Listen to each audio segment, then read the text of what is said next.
इसके पहले वाली जो क्लास था उसमें हो गया था वेट तक। वेट के बाद आता है टेंशन। तो टेंशन हम सबका नेक्स्ट टॉपिक है, ठीक है।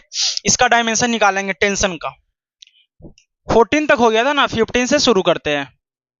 टेंशन,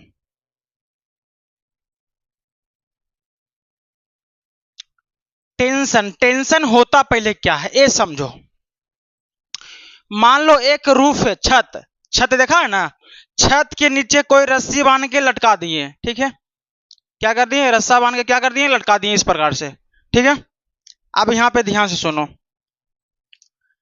ये क्या है, यहां पे एक छत है ऊपर में, ठीक है। इसमें रस्सी बांध के लटका दिए, तो रस्सी इस प्रकार से रहेगा, रहेगा ऐसे रस्सी, यानी इसको कहते हैं स्ट्रिंग। रस्सी क्या कहते हैं, स्ट्रिंग कहते हैं। क्या कहते हैं, स्ट्रिंग। पीने वाला स्ट्रिंग नहीं, समझ में आया। स्ट्रिंग बोलो या रोप बोलो, ज्यादातर तुमको स्ट्रिंग ही मिलेगा, ठीक है। तो स्ट्रिंग। अच्छा, ये छत है, इसमें एक रस्सी लटका दी है इसे। अच्छा,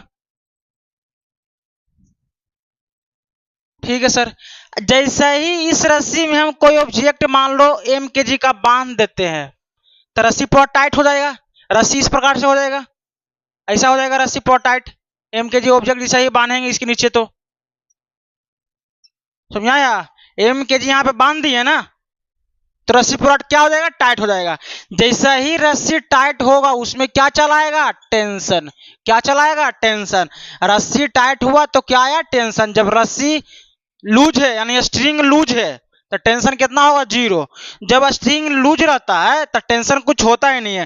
टेंशन कब होता है, जब स्ट्रिंग पूरा टाइट रहेगा तो यहाँ पे देखो, तो पहले यहाँ पे देखो, यहाँ पे कोई टेंशन लग रहा था जब एम के जी का ऑब्जेक्ट नहीं बांधे थे, तो क्योंकि रस्सी पूरा जब लूज था। और जैसे ही एम के जी का ऑब्जेक्ट बांधे, नीचे इस ऑब्जेक्ट में क्या लग जाएगा, एम जी लगेगा। और जैसा ही एम जी लगेगा, नीचे फोर्स लग रहा है, रस्सी अपने आप क्या हो जाएगा, टाइट हो जाएगा। रस्सी टाइट होगा, रस्सी में क्या चलाएगा, टेंशन। क्या आ जाएगा बाबू, टेंशन। समझ में आया। तो टेंशन क्या होता है, एक टाइप का फोर्स ही होता है। टेंशन क्या होता है बाबू, एक टाइप का फोर्स ही होता है tension. It is A types of, it is a type of force. कहां लगता है, एक्टिंग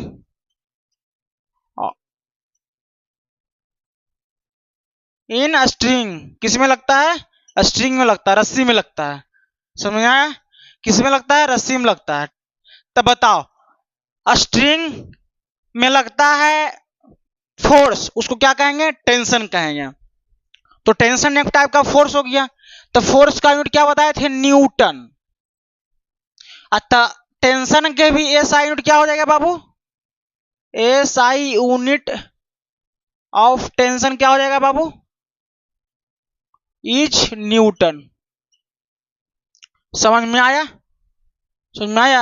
अच्छा, टेंशन का डायमेंशनल फॉर्मूला क्या बताए थे, डायमेंशनल फॉर्मूला क्या बताए थे, डायमेंशनल फॉर्मूला क्या था, M L T inverse two. पलट के देखो क्या था। तो जो फोर्स का डायमेंशनल फॉर्मूला होगा वही किसका डायमेंशनल फॉर्मूला हो जाएगा, टेंशन का। समझ में आया, किसका होगा, टेंशन का हो जाएगा। समझ में आया। तो इस चीज को ध्यान में रखना है। समझ में आया। अब इसके बाद आगे बढ़ते हैं।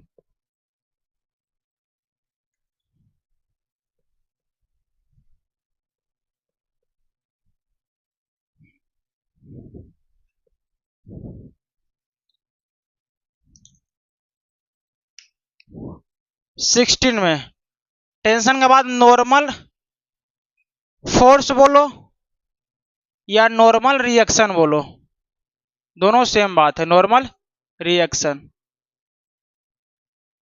ठीक है। नॉर्मल फोर्स या नॉर्मल रिएक्शन दोनों सेम बात है। तो नॉर्मल फोर्स क्या कहेंगे, किसको कहेंगे, जैसे कि यहां पे पहले ध्यान से सुनो, नॉर्मल फोर्स क्या होगा। ये मान लो कोई एम के जी का ऑब्जेक्ट है, ठीक है, पकड़े हुए हैं, तो नीचे क्या लग रहा होगा, एम जी लग रहा होगा, इतना तो पता है। क्या लग रहा होगा, mg लग रहा होगा। तो जब नीचे इस पे mg लग रहा है, जैसे कि ये ऑब्जेक्ट है, ठीक है, ध्यान सुनना, इस ऑब्जेक्ट को यहां पे पकड़े हुए हैं, तो नीचे mg लग रहा है, तो ऑब्जेक्ट को तो नीचे जाना चाहिए क्योंकि फोर्स नीचे लग रहा है, लेकिन हम लोग अपना तलहत्ती जो है हाथ से ऊपर की तरफ उतना ही फोर्स लगा रहे हैं, तब ऑब्जेक्ट यहाँ पे रेस्ट में पकड़ा हुआ है, नीचे mg लग रहा है तो ऊपर भी एक फोर्स लग रहा होगा, तभी यहाँ पे ये रेस्ट में है। उस ऊपर में जो फोर्स लग रहा है उसी को कहेंगे नॉर्मल फोर्स या नॉर्मल रिएक्शन। अगर मान लो ऊपर वाला फोर्स नहीं लगाते हैं तो नीचे चला आएगा क्योंकि नीचे mg लग रहा है। समझ में आ रहा है बात? तो जितना नीचे फोर्स लग रहा है उतना ही ऊपर कौन लगा रहा है, नॉर्मल रिएक्शन। जैसे कि यहाँ पे क्या चीज है, हम अर्थ के सरफेस पे खड़ा है, ठीक है, तो हम सबका नीचे क्या लग रहा है, mg लग रहा है। अर्थ के सरफेस के नीचे नीचे क्या लग रहा है, mg। तो अर्थ का जो सरफेस है वो भी हमको ऊपर की तरफ फोर्स लगा रहा है, तभी हम अर्थ के सरफेस पे आराम से रह रहे हैं, घूम रहे हैं। ना तो मान लो ऊपर सरफेस नहीं लगाया फोर्स नॉर्मल, तो हम लोग जमीन के अंदर धंस जाएंगे, यही ना होगा, क्योंकि नीचे mg लग रहा है और ऊपर कोई फोर्स लग ही नहीं रहा था, जमीन के अंदर चले जाएंगे ना। तो जितना फोर्स नीचे लगा रहा है ग्रेविटेशन, उतना ही फोर्स हमारे बॉडी के ऊपर लगा रहा है कौन, अर्थ का जो सरफेस है वो लगा रहा है। समझ में आया?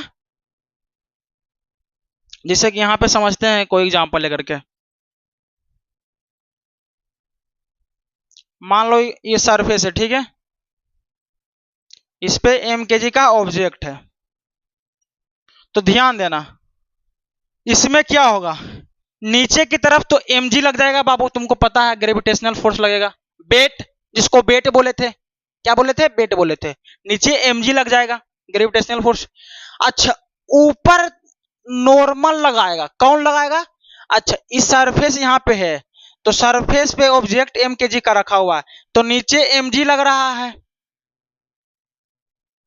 और ऊपर क्या लग रहा है, नॉर्मल। ये नॉर्मल कौन लगा रहा है, इस ऑब्जेक्ट पे, mkg के ऑब्जेक्ट पे ये सरफेस लगा रहा है, जो सरफेस है ना ये लगा रहा है। जितना नीचे लगेगा उतना ही ऊपर लगेगा, तब नहीं रेस्ट में रहेगा। अगर मान लो नीचे वाला कम ऊपर वाला कम हो गया, नीचे ज्यादा लग गया, तो जमीन के अंदर धंस जाएगा, यही होगा ना। अब मान लो ऊपर में कोई नॉर्मल वगैरह नहीं लगा तो ये धंस जाएगा जमीन के अंदर। तो इसको रेस्ट में रहने के लिए सरफेस भी उतना ही फोर्स लगाता है, किधर, ऊपर की तरफ लगाता है, और ऊपर की तरफ जो फोर्स काम करता है उसको नॉर्मल कहते हैं। नॉर्मल फोर्स बोलो या नॉर्मल रिएक्शन बोलो, ठीक है। तो नॉर्मल रिएक्शन या नॉर्मल फोर्स भी एक टाइप का क्या हो गया, फोर्स। क्या हो गया, it is a type of force. समझ में आया, क्या है, टाइप ऑफ फोर्स। जब फोर्स है इसको नॉर्मल को it is denoted by R या एन से कहीं पे डिनोट करते हैं, तो ये फोर्स हो गया। तो इसका यूनिट भी क्या हो जाएगा, न्यूटन ही हो जाएगा, क्योंकि फोर्स का एसआई यूनिट क्या होता है, एसआई यूनिट क्या हो जाएगा, unit of normal is Newton. क्या हो जाएगा बाबू, न्यूटन। तो जो फोर्स का डायमेंशन था वो नॉर्मल का भी डायमेंशन हो जाएगा। तो नॉर्मल का डायमेंशन क्या हो जाएगा, फोर्स का जो डायमेंशन होगा, फोर्स का डायमेंशन क्या बताए थे, डायमेंशनल फॉर्मूला,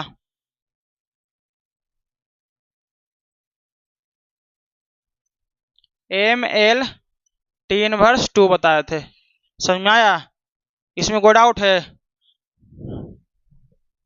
कोई डाउट नहीं ना है। ये हमेशा परपेंडिकुलर ही लगेगा, mg के परपेंडिकुलर लगेगा, ना कि बोलेगा कि सर नॉर्मल को इधर लगा देता है, ऐसा कभी पॉसिबल नहीं है, ना इधर पॉसिबल है ना नीचे लगेगा, हमेशा किधर लगाएगा, ऊपर की ओर।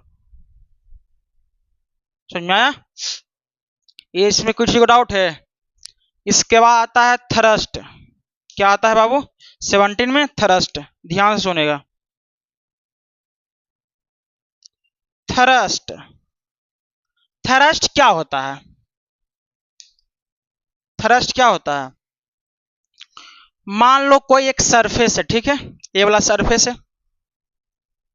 कोई सरफेस है, अगर इसके परपेंडिकुलर हम इधर नीचे की तरफ फोर्स लगा रहे हैं, इसको दबा रहे हैं परपेंडिकुलरली इस सरफेस पे, उसी को क्या कहेंगे, थ्रस्ट।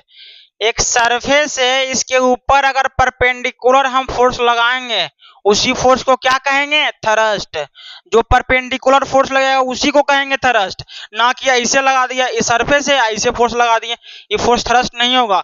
जो फोर्स परपेंडिकुलर लगेगा उसी को कहेंगे क्या चीज? थ्रस्ट। ऐसे भी लगेगा तो उसको थ्रस्ट नहीं कहेंगे, इस फोर्स को ऐसे लगाएंगे तो भी थ्रस्ट नहीं कहेंगे, ऐसे लगाएंगे तो भी थ्रस्ट निकल आएगा। जब तक इस सरफेस के परपेंडिकुलर कोई फोर्स नहीं लगता उसको क्या कहेंगे? थ्रस्ट कहेंगे। जब परपेंडिकुलर लगेगा तब। समझ में आया? तो मान लो कोई यहाँ पे सरफेस है, ध्यान से सुनना, क्या है? एक सरफेस है, ठीक है। इस सरफेस के ऊपर ऐसे कोई परपेंडिकुलर फोर्स लगाता है उसको क्या कहेंगे? थ्रस्ट। ये कौन सा फोर्स है? Perpendicular force acting on the surface. Surface पे कौन सा फोर्स लग रहा है? परपेंडिकुलर, उसी क्या कहेंगे? थ्रस्ट। बोलेगा सर इसको नॉर्मल बोल सकते हैं, मारेंगे ना। तो नॉर्मल क्या होता है? सरफेस के ऊपर लगता है, थ्रस्ट नीचे की तरफ लग रहा था, दोनों कैसे हो जाएगा सेम? तो थ्रस्ट अलग है, नॉर्मल अलग है, लेकिन हाँ दोनों फोर्स है। थ्रस्ट भी फोर्स है, कौन सा फोर्स है? जो परपेंडिकुलर फोर्स लगेगा सरफेस के ऊपर। तो इसका डिफिनेशन लिखते हैं, it is a type of force acting perpendicular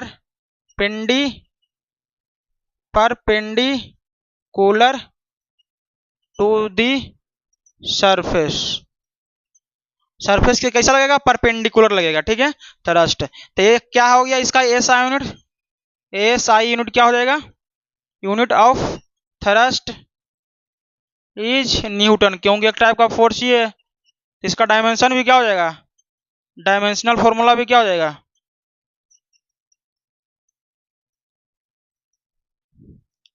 is M L T inverse 2, जो फोर्स का हो जाएगा। समझ में आया? इसी को क्या कहेंगे? थ्रस्ट, जो परपेंडिकुलर फोर्स लग रहा है, ना कि ऐसे कोई सरफेस है और इस पे ऐसे फोर्स लगाए, थ्रस्ट नहीं होगा। चाहे ऐसे लगेगा तो थ्रस्ट नहीं होगा, ये थ्रस्ट नहीं होगा, थ्रस्ट नहीं होगा। जो परपेंडिकुलर लगेगा उसी क्या कहेंगे? थ्रस्ट कहेंगे, ठीक है। यहाँ पे कोई डाउट है? अच्छा सर, यहाँ पे कोई डाउट नहीं ना है? इसको मिटाते हैं। 17 तक हो गया है, अब 18 में आएंगे हम सब, ठीक है। 18 में आएगा स्प्रिंग कांस्टेंट। स्प्रिंग कांस्टेंट क्या होता है?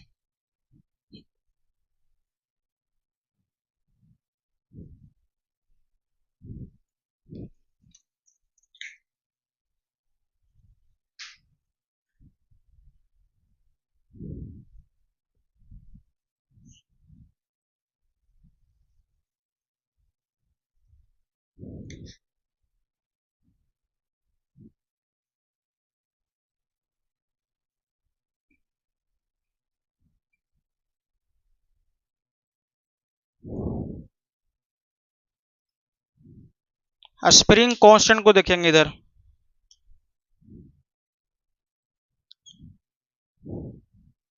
मान लो इधर कोई दीवार टाइप का है, बॉल है, ठीक है। इसमें स्प्रिंग को इसे होल्ड कर दिए इस प्रकार से,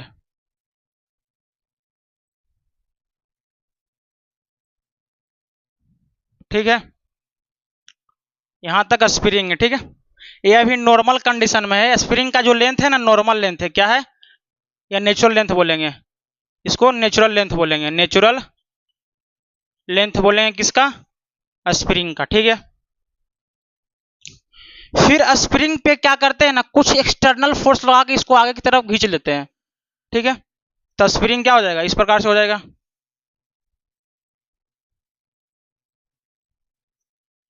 ऐसा हो जाएगा।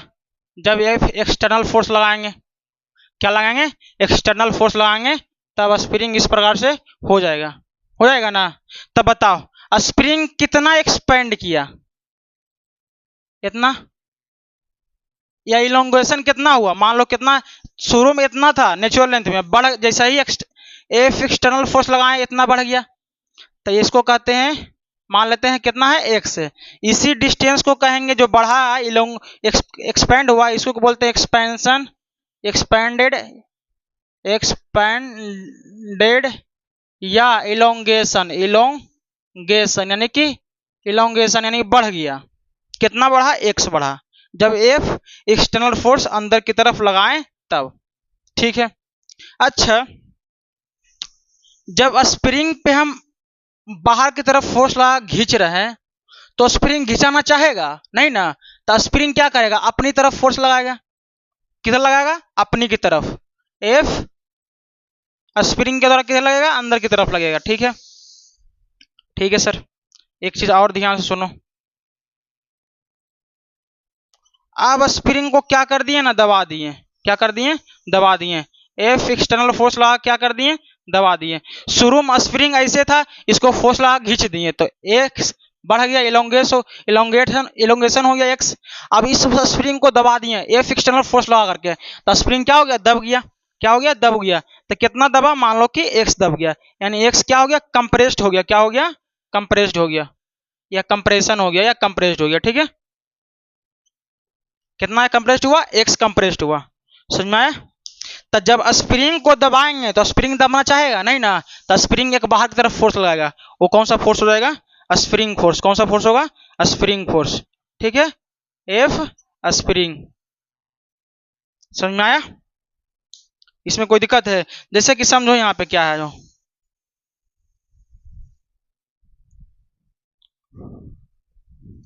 जैसे कि मान लो शुरुआती में ए स्प्रिंग ऐसे है, ये कौन सा लेंथ में है? नेचुरल लेंथ में, ठीक है। किस में है? नेचुरल लेंथ में, ठीक है। इस स्प्रिंग को कुछ बाहरी की तरफ फोर्स लगा खींचते हैं, स्प्रिंग खिंचा गया तो कुछ तो बढ़ा, मान लो कितना बढ़ गया? x बढ़ गया। जब x स्प्रिंग बढ़ा, जब एक्सटर्नल फोर्स लगाएंगे तो स्प्रिंग क्या चाह रहा है? कि हम एक्सपेंड यानी कि एलोंगेशन ना हो, अपनी अंदर की तरफ फोर्स लगा रहा है, जिसे ही छोड़ते हैं अंदर की तरफ चला जाता है, तो स्प्रिंग अंदर की तरफ फोर्स लगाते हैं, ठीक है, लगाता है। अच्छा, जब स्प्रिंग को क्या करते हैं हम लोग? दबाते हैं। कितना दब गया? x दब गया। कितना दब गया? x दब गया। तो x क्या हो गया? कंप्रेस्ड हो गया। तो स्प्रिंग कंप्रेस्ड होना चाहेगा नहीं ना, तो स्प्रिंग बाहर, जैसे ही देखो स्प्रिंग को इतना दबाए हुए छोड़ेंगे, स्प्रिंग क्या हो गया? अपने नेचुरल लेंथ में आ गया। आ गया ना, तो स्प्रिंग बाहर की तरफ फोर्स लगा रहा है, जब उसको हम कंप्रेस्ड करेंगे तब। और जब स्प्रिंग को हम एक्सपेंड करेंगे तो अंदर की तरफ फोर्स लगाएगा। समझ में आया? तो हम जितना फोर्स से इसको दबाएंगे उतना ही ज्यादा दबेगा, यानी उतना ही ज्यादा कंप्रेशन होगा, वही ना होगा। और जितना फोर्स इसको खींचेंगे उतना ही ज्यादा क्या होगा? इलोंगेशन होगा। तो फोर्स का जो स्प्रिंग का कंप्रेशन है और इलोंगेशन है, वो किस पे डिपेंड कर रहा है? कि हम कितना एक्सटर्नल फोर्स उस पे लगा रहे हैं। समझ में आया? कितना हम लोग एक्सटर्नल फोर्स लगा रहे हैं, ठीक है। तो यहां पे क्या हो जाएगा? F जो होगा डायरेक्टली प्रोपोर्शनल किसका होगा? x का। अगर फोर्स बढ़ाएंगे तो उतना ही ज्यादा ये खिंचाएगा, स्प्रिंग इलोंगेट होगा। और जितना ज्यादा फोर्स कम करेंगे, अंदर जितना ही फोर्स हम अंदर की तरफ लगाएंगे उतना ही ज्यादा क्या होगा? दबेगा, यानी कि कंप्रेशन क्या होगा? बढ़ जाएगा। तो इलोंगेशन कंप्रेशन डायरेक्टली प्रोपोर्शनल किस पे है? फोर्स पे। फोर्स बढ़ेगा तो उतना ज्यादा इलोंगेट होगा, बाहर की तरफ फोर्स लगाएंगे तो। अब मान लो कि अंदर की तरफ फोर्स लगा रहे हैं तो उतना ही ज्यादा क्या होगा? फोर्स लगाने पे जितना फोर्स बढ़ाएंगे उतना ज्यादा क्या होगा? कंप्रेस्ड होगा। तो फोर्स डायरेक्टली प्रोपोर्शनल किसका हो गया? इलोंगेशन और कंप्रेशन का, ठीक है। अब डायरेक्टली प्रोपोर्शनल को हटाने के लिए कोई कांस्टेंट लेते हैं, तो कांस्टेंट के लेते हैं, ठीक है। तो के एक्स हो जाएगा। ये फोर्स हो गया, हम सबका क्या हो गया? फोर्स हो गया। ये एक्स हो गया इलोंगेशन, इलोंगेशन या कंप्रेशन, ठीक है। क्या हो गया? कंप्रेशन हो गया। ये क्या हो गया? क्या? Spring constant. क्या हो गया? Spring constant. क्या हो गया बाबू? Spring constant. समझ में आया? क्या हो गया? Spring constant. यही स्प्रिंग कांस्टेंट का हमको यूनिट निकालना है और डायमेंशन। तो यहां पे ध्यान से सुनो, F बराबर क्या है? के एक्स। तो x यहाँ गुना में भागा चलेगा तो k बराबर क्या हो जाएगा? F बाई एक्स हो जाएगा। ये क्या हो गया? स्प्रिंग कांस्टेंट का फॉर्मूला। अब देखो इसका यूनिट लिखते हैं। फोर्स का यूनिट क्या होता है? न्यूटन। एक्स, एक्स प्रकार का डिस्टेंस ही हुआ ना, ये डिस्टेंस ही हुआ ना, ये डिस्टेंस ही होगा ना। तो एक्स यानी कि इसका यूनिट क्या हो जाएगा? मीटर। तो न्यूटन मीटर किसका ये यूनिट हो जाएगा? स्प्रिंग कांस्टेंट का। तो S I unit of spring constant is क्या हो गया, न्यूटन बटा मीटर। क्या हो गया, न्यूटन बटा मीटर। इसका डायमेंशन लिखते हैं, डायमेंशन, डायमेंशनल फॉर्मूला। ऊपर में क्या है, फोर्स है, तो फोर्स का डायमेंशनल फॉर्मूला क्या बताए थे, एम एल टी इनवर्स 2। नीचे में डिस्टेंस है यानी एक्स है, तो एक्स का एल होता है, तो नीचे में प्लस में है तो ऊपर जाएगा तो क्या हो जाएगा, एम एल टी इनवर्स 2, और ऊपर में क्या होगा, एल माइनस 1 हो जाएगा। अब देखो दोनों क्या है, एम एल दोनों गुना में, तो पावर क्या हो जाएगा, ऐड हो जाएगा, एक एल यहाँ एक एल यहाँ, तो 1 प्लस माइनस 1 और टी माइनस 2, यही है ना। तो क्या हो जाएगा यहाँ पे, एम 1 माइनस 1 यानी कि एल पे पावर 0 और टी माइनस 2, ये क्या निकल के आ गया, डायमेंशनल फॉर्मूला। किसका हो गया dimensional formula, M T minus 2 किसका हो गया, स्प्रिंग कांस्टेंट का डायमेंशनल फॉर्मूला। क्या आ गया, डायमेंशनल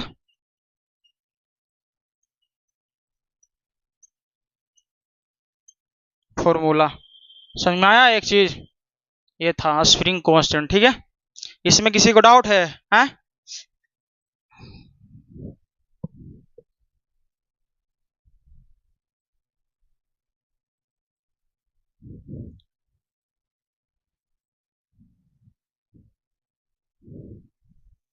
नाइनटीन नंबर में कौन है बाबू, इम्पल्स।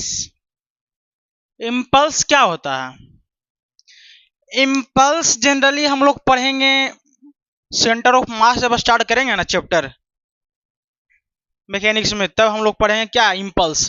तो इम्पल्स होता है फोर्स इनटू टाइम। क्या होता है, फोर्स इनटू टाइम। बस इतना ध्यान में रखो, फोर्स इनटू टाइम क्या होता है, impulse. Force into time impulse. तब बताओ फोर्स का एसआई यूनिट क्या होता है, न्यूटन, और टाइम का सेकेंड, तो न्यूटन सेकेंड किसका एसआई यूनिट हो जाएगा, इम्पल्स का। तो SI unit of impulse is Newton second, ठीक है। अब इसका डायमेंशनल फॉर्मूला निकालते हैं बाबू। डायमेंशन कैसे निकलेगा, न्यूटन है तो न्यूटन यानी फोर्स, फोर्स का क्या होता है dimension formula, M L T inverse 2 होता है फोर्स का, यही बताना फोर्स का डायमेंशन। और टाइम का डायमेंशन क्या होता है, टी होता है, लिख दिए। तो यहाँ पे क्या निकल के आएगा, एम एल टी माइनस 2 एक प्लस 1, कितना हो जाएगा यहाँ पे बाबू, एम एल टी माइनस 1। ये हो गया हम सबका क्या, dimensional formula of impulse. Dimensional formula किसका निकल के आया, इम्पल्स का। समझ में आया, इम्पल्स हो गया, ठीक है। इम्पल्स के बाद होता है कोएफिशिएंट ऑफ फ्रिक्शन। क्या होता है 20 में, coefficient of friction. Coefficient of friction, coefficient of friction क्या होता है पहले ये समझेंगे। कोएफिशिएंट ऑफ फ्रिक्शन को म्यू से लिखते हैं। जैसे कि देखो पहले फ्रिक्शन समझना पड़ेगा, फ्रिक्शन क्या होता है, जैसे कि मान लो यहाँ पे कोई सरफेस है, ठीक है, ये क्या है, सरफेस है। इस सरफेस पे कोई ऑब्जेक्ट रख दिए, ठीक है। इस ऑब्जेक्ट को हम फोर्स लगा के आगे की तरफ क्या करें, मूव करा रहे हैं। क्या करा रहे हैं, मूव करा रहे हैं। तो इस ऑब्जेक्ट का सरफेस और इस ऑब्जेक्ट का सरफेस दोनों क्या होगा, तो नीचे क्या होगा, रगड़ाएगा, एक दूसरे से रगड़ाएगा ना, नहीं रगड़ाएगा। जब पूरा रगड़ा, जैसे कि पैर जैसे कि जमीन पे चलते हैं तो पैर को जितना ज्यादा रगड़ते हैं उतना ज्यादा फोर्स खींचना पड़ता है आगे बढ़ाने के लिए, उतना फोर्स खींचना पड़ेगा, है। तो ये ऑब्जेक्ट है, तो ऑब्जेक्ट पे हम ए फोर्स लगा के आगे की तरफ मूव करवाते हैं। तो इस नीचे वाला ऑब्जेक्ट इस ऑब्जेक्ट पे पीछे उतना ही फोर्स का क्या करेगा, खींचेगा। तो पीछे फोर्स लगाएगा, तो जो पीछे फोर्स लगाया नीचे वाला ऑब्जेक्ट, उसी फोर्स को तो फ्रिक्शन फोर्स कहते हैं। जैसे कि हम इस ऑब्जेक्ट को आगे खींच रहे हैं तो नीचे वाला ऑब्जेक्ट इस ऑब्जेक्ट पे पीछे की तरफ फोर्स लगाएगा, और जो पीछे की तरफ फोर्स लग रहा है उसी क्या कहते हैं, फ्रिक्शन फोर्स। ठीक है,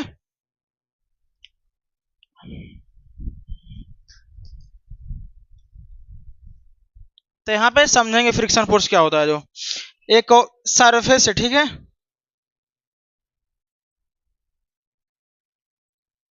एम के जी का ऑब्जेक्ट है, इस पे एफ फोर्स लगा के आगे की तरफ क्या करा रहे हैं, मूव करा रहे हैं। तो इस ऑब्जेक्ट पे हम एफ फोर्स लगा के आगे की तरफ मूव करा रहे हैं, तो ए ऑब्जेक्ट है और इस सरफेस के बीच में भी एक फ्रिक्शन होगा, यानी घर्षण होगा, रगड़ाएगा। जो एम के जी का ऑब्जेक्ट है ना, सरफेस पे रगड़ाते हुए आगे जाएगा। समझ में आ रहा है? तो बताओ, ये जो नीचे वाला सरफेस है इस ऑब्जेक्ट पे पीछे की तरफ फोर्स लगाएगा, उस फोर्स को कहते हैं कौन सा फोर्स, फ्रिक्शन फोर्स। कौन सा फोर्स कहेंगे, फ्रिक्शन फोर्स। अच्छा, ये ऑब्जेक्ट एम जी सरफेस पे रखा हुआ है, एम से ऑब्जेक्ट, तो नीचे क्या लगेगा, एम जी लग जाएगा, और ऊपर तो नॉर्मल लगेगा ही, तभी ना ऑब्जेक्ट सरफेस के अंदर धंसेगा नहीं, क्योंकि जितना नीचे लग रहा है उतना ऊपर लगेगा, तो ऑब्जेक्ट सरफेस पे धंसेगा नहीं। समझ में आ रहा है? तो बताओ, नॉर्मल बराबर क्या हो जाएगा बाबू, हम सबका एम जी हो जाएगा। क्या हो जाएगा, एम जी हो जाएगा। ठीक है, अच्छा,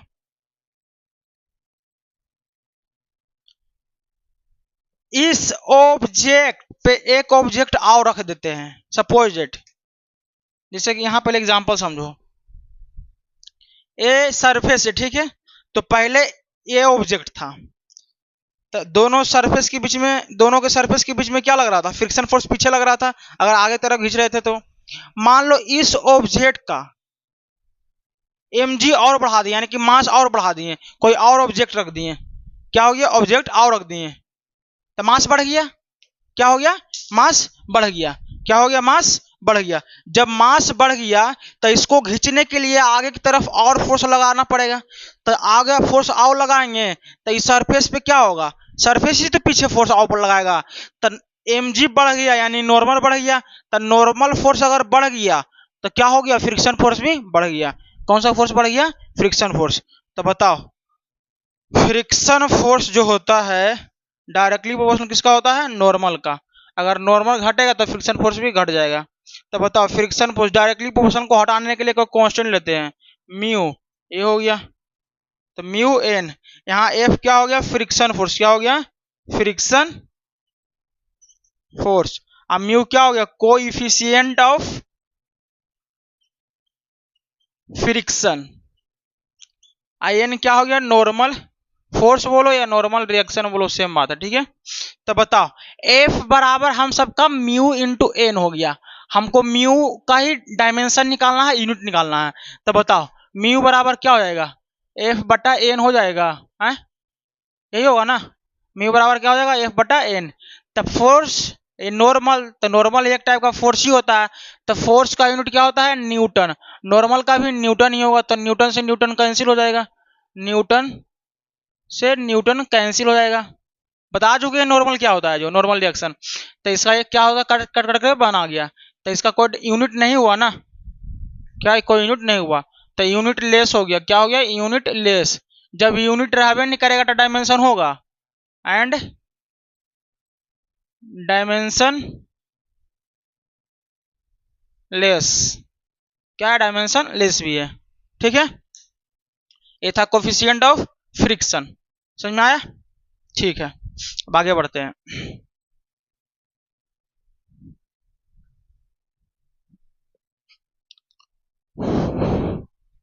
तुझे ना देखूं तो चैन मुझे आता नहीं है, एक तेरे सिवा कोई और मुझे भाता नहीं है। अब आते हैं 21 पे। 21 कहता है एंगुलर डिस्प्लेसमेंट। क्या कहता है बाबू, angular displacement, angular displacement. Angular displacement को थीटा से लिखते हैं, किसे लिखते हैं, थीटा से लिखते हैं। ठीक है, एंगुलर डिस्प्लेसमेंट पहले होता क्या है, इसको पहले समझना है।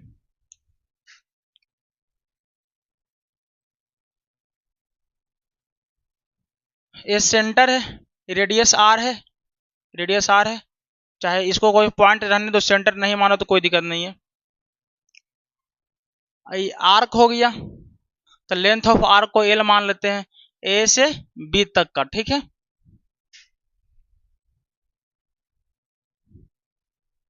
आई एंगल कितना है, थीटा है, कितना है, थीटा है एंगल। तो समझो एंगुलर डिस्प्लेसमेंट क्या होता है। मान लो कोई ऑब्जेक्ट ए पॉइंट से चलना शुरू करता है,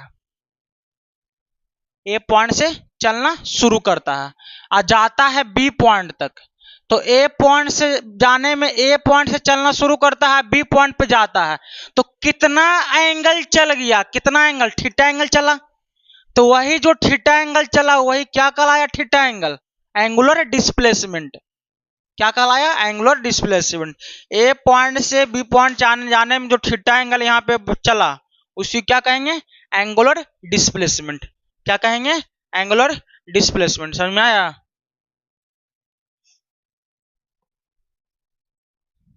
एंगुलर डिस्प्लेसमेंट क्या हुआ जो पता चल रहा। तो थीटा बराबर क्या पढ़े थे, एल बटा आर। क्या पढ़े थे, एल बटा आर, बता चुके थे एल बटा आर होता है। तो थीटा बराबर एल बटा आर हो गया, ठीक है बाबू, पढ़ा दिए थे रेडियन वाला में। तो थीटा बराबर एल बटा आर। तो लेंथ, लेंथ का यूनिट क्या होता है, मीटर, और रेडियस का भी एक प्रकार का डिस्टेंस ही हो, लेंथ ही हो, तो इसका भी मीटर हो गया, कहीं से लोग बन आ गया। तो इसका कोई यूनिट नहीं होता है, लेकिन एक मुंह बोला यूनिट होता है, इसको बोलता है रेडियन। क्या बोलते हैं उसको, रेडियन बोलते हैं। तो जब यूनिट इसका क्या हो गया, S I unit, S I unit क्या हो गया, इज रेडियन। लेकिन डायमेंशन कोई होगा, डायमेंशन लेस होगा, डायमेंशन क्या होगा, लेस होगा, क्योंकि इसके पास कुछ तो है ही नहीं, कट के बना गया, डायमेंशन लेस होगा। यूनिट भी नहीं होता है, लेकिन एक मुंह बोला यूनिट माना गया है रेडियन, ठीक है। इसके बाद आते हैं angular velocity 22। Angular velocity, angular velocity को ओमेगा से लिखते हैं, किस लिखते हैं बाबू, ओमेगा से, ठीक है। एंगुलर वेलोसिटी क्या होता है, हम लोग पढ़े थे वेलोसिटी बराबर डिस्प्लेसमेंट बाय टाइम, पढ़े थे ना। तो एंगुलर वेलोसिटी क्या होगा, इसके आगे अब एंगुलर लग गया, डिस्प्ले वेलोसिटी के आगे क्या हो गया, एंगुलर। तो एंगुलर डिस्प्लेसमेंट बाय टाइम हो जाएगा, एंगुलर डिस्प्लेसमेंट बाय टाइम। तो बताओ, अगर मान लो कि कोई पार्टिकल ए से चलना शुरू करता है, ठीक है, जाता है कहां तक, बी तक। तो ए से बी जाने में कुछ तो टाइम लगा होगा, टी टाइम। कितना टाइम लगा होगा, टी टाइम लगा होगा, ए से बी जाने में टाइम तो लगा होगा ना। टी टाइम में कितना डिस्प्लेसमेंट किया, एंगुलर डिस्प्लेसमेंट थीटा किया।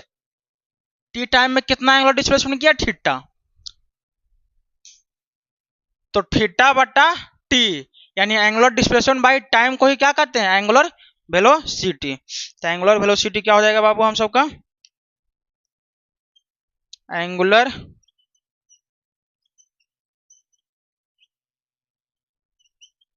वेलोसिटी बराबर क्या होगा, एंगुलर डिस्प्लेसमेंट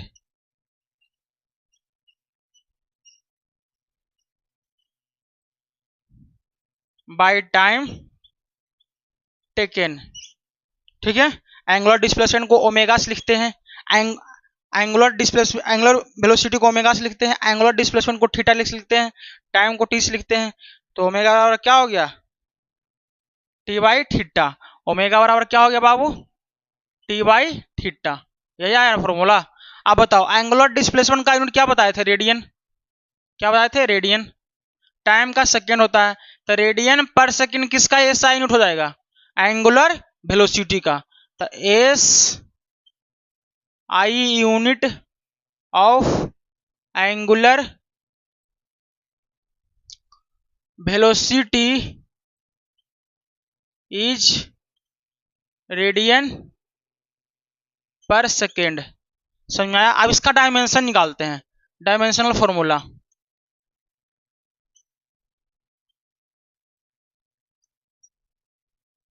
अब देखो रेडियन, रेडियन का तो कोई डायमेंशन है नहीं, उसको छोड़ो हटाओ। एंगुलर डिस्प्लेसमेंट का कोई डायमेंशन नहीं है, तो वन ऊपर कुछ नहीं, तो वन है डायमेंशन में। और नीचे में टाइम है, टाइम यहाँ पे देख रहा है, एंगुलर डिस्प्लेसमेंट का कोई डायमेंशन नहीं है, नीचे में क्या है, टाइम है, तो टाइम का डायमेंशन क्या बताया था, टी, तो वन बाई टी, यानी क्या हो गया, वन बाई टी हो गया। तो नीचे में प्लस टी है तो ऊपर आएगा तो माइनस वन हो जाएगा टी में। तो एंगुलर डिस्प्लेसमेंट कितना हो गया, टी इनवर्स वन। समझ आया। अब इसके बाद आते हैं एंगुलर एक्सेलरेशन। क्या आते हैं बाबू, एंगुलर एक्सेलरेशन। ये था हम सबका 23। एंगुलर एक्सेलरेशन को अल्फा से लिखते हैं, किससे लिखते हैं बाबू, अल्फा से। ठीक है, किससे लिखते हैं, अल्फा से। तो एंगुलर एक्सेलरेशन होता क्या है, हम लोग पढ़े हैं एक्सेलरेशन बराबर क्या होता है, वेलोसिटी बाई टाइम। तो यहाँ पे एंगुलर है तो एंगुलर वेलोसिटी बाई टाइम हो जाएगा, हाँ, एंगुलर वेलोसिटी बाई टाइम हो जाएगा ना, और तो कुछ है नहीं।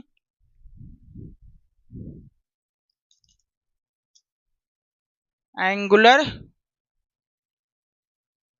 एक्सेलरेशन बराबर angular velocity by time taken. ठीक है, एंगुलर एक्सेलरेशन को अल्फा से लिखते हैं, एंगुलर वेलोसिटी को ओमेगा से लिखते हैं, टाइम को टी से लिखते हैं। ठीक है, ये हो गया एंगुलर एक्सेलरेशन, एंगुलर वेलोसिटी और टाइम के बीच का रिलेशन। ठीक है, अब बताओ एंगुलर वेलोसिटी का ए साउंड क्या बताए थे, रेडियन पर सेकेंड, और टाइम का क्या है, सेकेंड, तो क्या हो जाएगा, रेडियन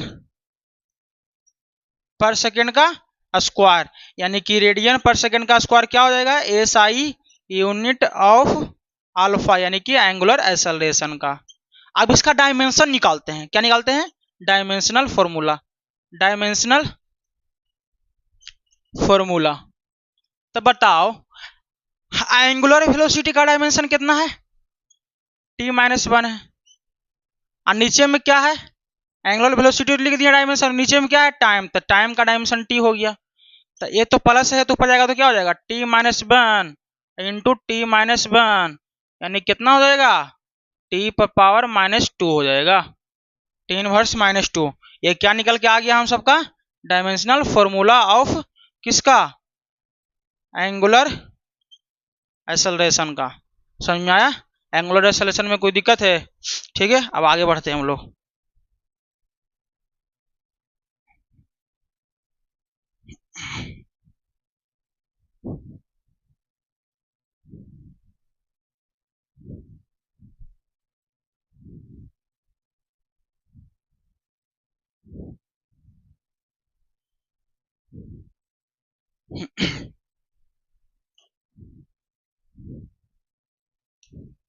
ट्वेंटी टू था ना, अब आते हैं 23 पे, किस पे आते हैं, 23 पे आते हैं। ठीक है, 23 तक 24, 23 तक 24 पे आते हैं। 24 में आएगा हम सबका wave length, wave length, wavelength को लेमडा से लिखते हैं। पहले वेवलेंथ होता क्या है इसको समझना जरूरी है, तभी इसके बाद जो टॉपिक आएगा हम सबका फ्रीक्वेंसी आएगा, टाइम पीरियड आएगा, वो सब समझ में आएगा। ठीक है, तो वेवलेंथ पहले होता क्या है, ध्यान से पहले यहाँ पे सुनना मेरी बातों को। ठीक है,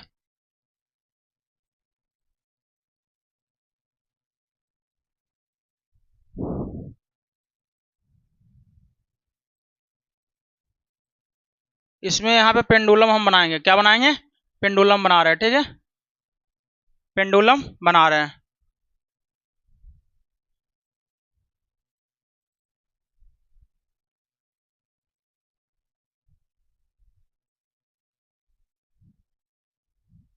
इसको बोलते हैं स्ट्रिंग, क्या बोलते हैं बाबू, स्ट्रिंग बोलते हैं, क्या बोलते हैं, स्ट्रिंग। ठीक है, इसको बोलते हैं यहाँ पे मीन पोजीशन है, क्या बोलते हैं, मीन पोजीशन। इस किस पोजीशन में है, मीन पोजीशन। ठीक है, और यहाँ पे जो नीचे मुझके लटका हुआ है ना, उसको बोलते हैं बॉब, क्या बोलते हैं, बॉब। जैसे पेंडुलम होता है तो पेंडुलम में जब देखता होगा तो नीचे मुड़ के वो थोड़ा सा मोटर नहीं लटका रहता है, गोल टाइप का, उसको कहते हैं बॉब। आई जो कंडीशन में है, जिस पोजीशन में है, इस पोजीशन को क्या कहेंगे, मीन पोजीशन। क्या कहेंगे, मीन पोजीशन। इधर हो गया एक्सट्रीम पोजीशन, ये जो पोजीशन है क्या कहते हैं, एक्सट्रीम पोजीशन, एक्सट्रीम पोजीशन।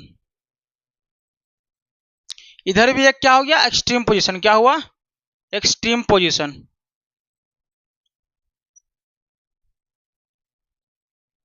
समझ में आया, क्या बोलते हैं उसको, एक्सट्रीम पोजीशन। तो ये जो बॉब है, मान लो यहां से चलना शुरू करता है, ठीक है, तो जाता है मीन पोजीशन से एक्सट्रीम पोजीशन पहले, फिर एक्सट्रीम पोजीशन से मीन पोजीशन आएगा, ठीक है, फिर मीन से जाएगा एक्सट्रीम, फिर एक्सट्रीम से मीन आएगा, तब जाके कहलाएगा वन ओसिलेशन। समझ में आया। अगर मान लो कि मीन से एक्सट्रीम, एक्सट्रीम से मीन, मीन से एक्सट्रीम, एक्सट्रीम से मीन आएगा, तब कहलाएगा एक ओसिलेशन, ना कि ऐसे बोलेगा मीन से एक्सट्रीम, एक्सट्रीम से फिर मीन, ये होगा हाफ ओसिलेशन। समझ में आया।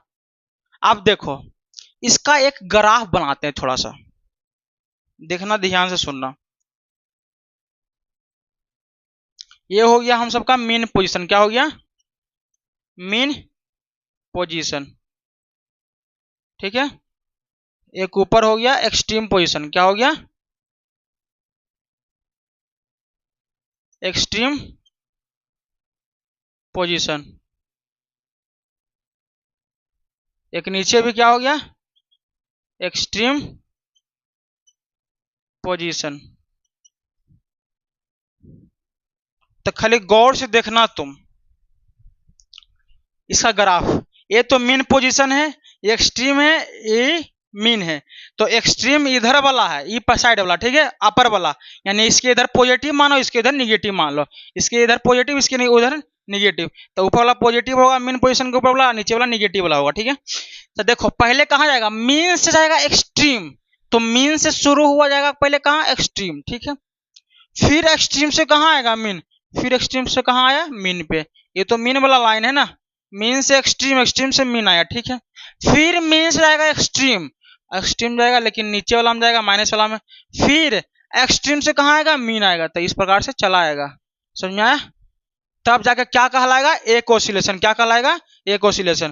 तो यहां से यहां तक डिस्प्लेसमेंट जो किया, टू कंप्लीट वन ऑसिलेशन, एक ऑसिलेशन कंप्लीट करने में जो डिस्प्लेसमेंट किया उसी को कहेंगे क्या, वेवलेंथ कहेंगे। तो मीन से चलते चलते एक्सट्रीम गया, एक्सट्रीम से मीन, मीन से एक्सट्रीम, एक्सट्रीम से फिर मीन, तो यहां से यहां तक डिस्प्लेसमेंट हुआ, इसी डिस्प्लेसमेंट को तो कहते हैं वेवलेंथ, लेमडा वेवलेंथ। समझ में आया, क्या हो गया, वेवलेंथ हो गया।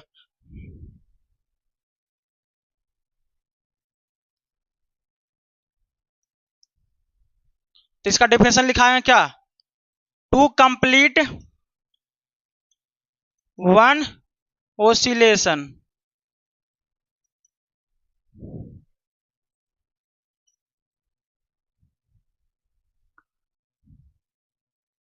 displacement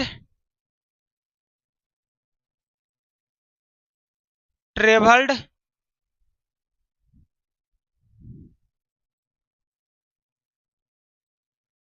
when to complete one oscillation, then displacement traveled by bob, जो डिस्प्लेसमेंट ट्रेवल करता है कौन, बोब, उसी क्या कहेंगे, वेवलेंथ कहेंगे, क्या कहेंगे, वेवलेंथ कहेंगे, ठीक है, क्या कहेंगे, वेवलेंथ कहेंगे। तो यहां पे ध्यान से सुनना, वेवलेंथ लेमडा से लिखते हैं, ठीक है। तो यहां से डिस्प्लेसमेंट है ना, डिस्प्लेसमेंट एक टाइप का क्या होता है, लेंथ ही होता है, डिस्टेंस ही होता है। तो इसका भी यूनिट क्या हो जाएगा, तो लेंथ का होगा।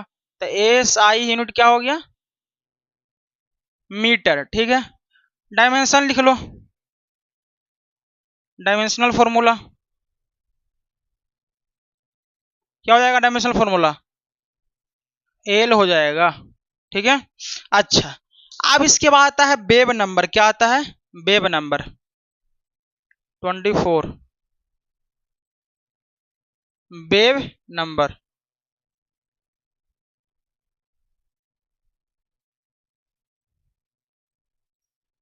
वेव नंबर, ठीक है। वेव नंबर होता है क्या चीज, इसको जानेंगे हम लोग।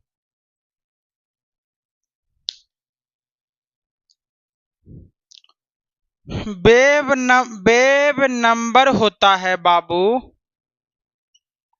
1/वेव लेंथ, 1/वेव लेंथ। ठीक है, तो बताओ 1/वेव लेंथ, तो 1/λ। अब इसका यूनिट लिखेंगे तो ऊपर में तो वही रहे, सेम रहेगा, लेमडा का मीटर। तब मीटर इनवर्स क्या हो जाएगा, एस यूनिट किसका हो जाएगा, वेव नंबर का। तो S I unit of wave number क्या हो जाएगा बाबू, मीटर इनवर्स। समझा? इसका डायमेंशन लिखते हैं, डायमेंशनल फॉर्मूला। डायमेंशनल फॉर्मूला क्या हो जाएगा, इसका कितना है, वेव लेंथ का है 1/एल है, तो इसका क्या हो जाएगा 1 तो ऊपर लिखाएगा एल यानी लेमडा है, तो लेमडा का एल हो जाएगा, तो नीचे में एल है तो ऊपर जाएगा तो -एल हो जाएगा। ये हो जाएगा क्या चीज, डायमेंशनल फॉर्मूला। ठीक है, इसमें कोई दिक्कत है। इसके बाद आते हैं टाइम पीरियड।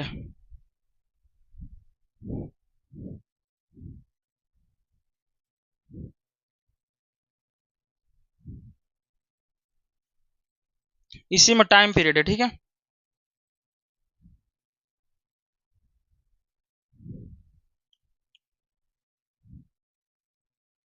छब्बीस में क्या है, टाइम पीरियड।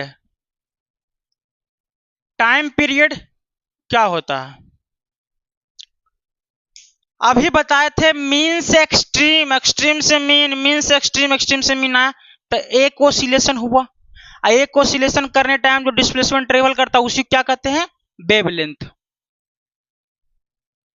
तब मीन से एक्सट्रीम, एक्सट्रीम से मीन, मीन से एक्सट्रीम, एक्सट्रीम से मीन आने में टाइम लगा होगा ना, तो एक ओसिलेशन कंप्लीट करने में जो टाइम लिया गया है उसी को कहते हैं टाइम पीरियड। क्या कहते हैं, टाइम पीरियड।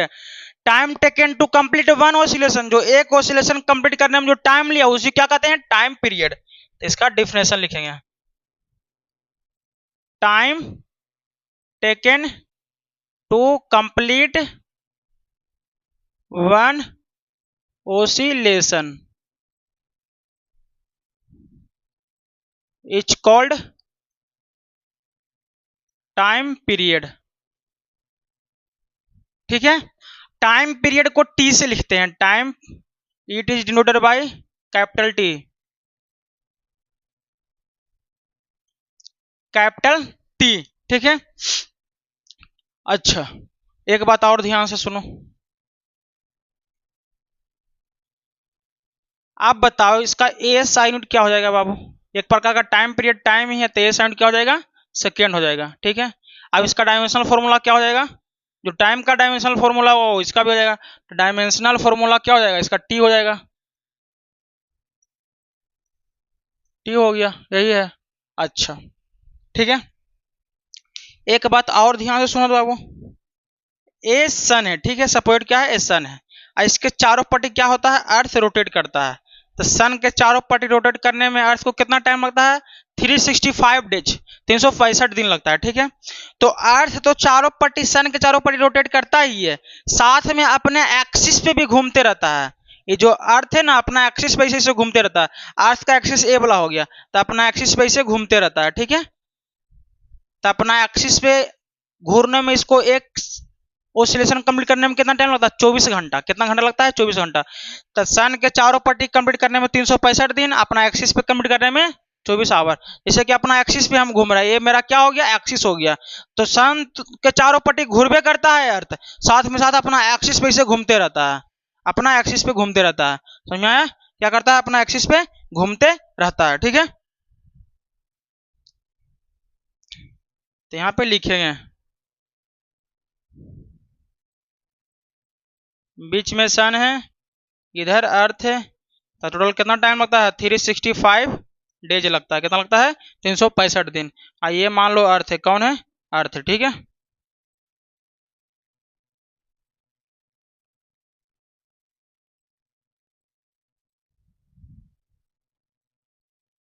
अर्थ है, मान लो अर्थ कितना अपने एक्सिस पे घूम रहा है, यानी कि एंगुलर वेलोसिटी कर रहा है, सर्कुलर मोशन पे रोटेट कर रहा है, सर्कुलर पाथ पे रोटेट कर रहा है, तो एंगुलर वेलोसिटी करेगा। तो एंगुलर वेलोसिटी करने के लिए कितना टाइम लगेगा, इसका एक चक्कर कंप्लीट करने में 24 आवर लगेगा। 24 आवर लगेगा। ठीक है, ये हो गया टाइम पीरियड, समझ में आया। इसके बाद आता है फ्रीक्वेंसी।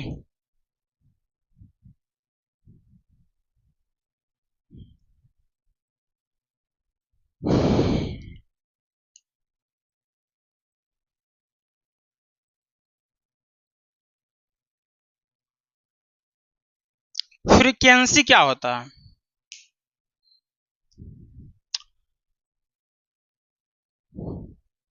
मान लो पंखा देखा ना चलते हुए, फैन चलते हुए देखे हो पंखे को, तो 1 सेकेंड में कितना चक्कर लगाया, वही उसका क्या हो गया, फ्रीक्वेंसी।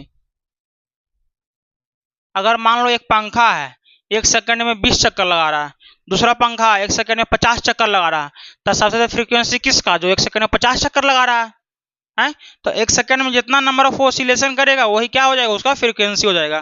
तो मान लो ये पेंडुलम है, मीन से एक्सट्रीम, एक्सट्रीम से मीन, मीन से एक्सट्रीम, एक्सट्रीम से मीन, तो एक ऑसिलेशन हुआ। तो मान लो 1 सेकेंड में 5 बार 5 ऑसिलेशन कर लिया तो 5 फ्रीक्वेंसी हुआ। 1 सेकेंड में 20 फ्रीक्वेंसी कर लिया, 20 ऑसिलेशन कर लिया यानी 20 फ्रीक्वेंसी हुआ। 1 सेकेंड में मान लो कि 100 को ऑसिलेशन कर लिया तो 100 फ्रीक्वेंसी हो जाएगा। तो 1 सेकेंड में कितना ऑसिलेशन कर रहा है वही क्या हो गया, frequency. Number of oscillation in 1 second. तो फ्रीक्वेंसी क्या हो जाएगा, नंबर ऑफ ऑसिलेशन लेसन्स पर सेकेंड। पर सेकेंड या बोलो या 1 सेकेंड बोलो, पर सेकेंड यानी पर मतलब 1 हो गया। ठीक है,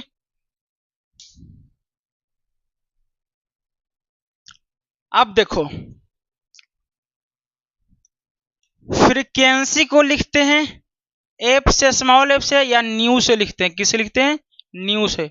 इसको न्यू बोलते हैं, क्या बोलते हैं, न्यू बोलते हैं। ठीक है, तो फ्रीक्वेंसी बराबर होता है फॉर्मूला 1 / टाइम पीरियड। क्या हो जाता है, 1 / टाइम पीरियड।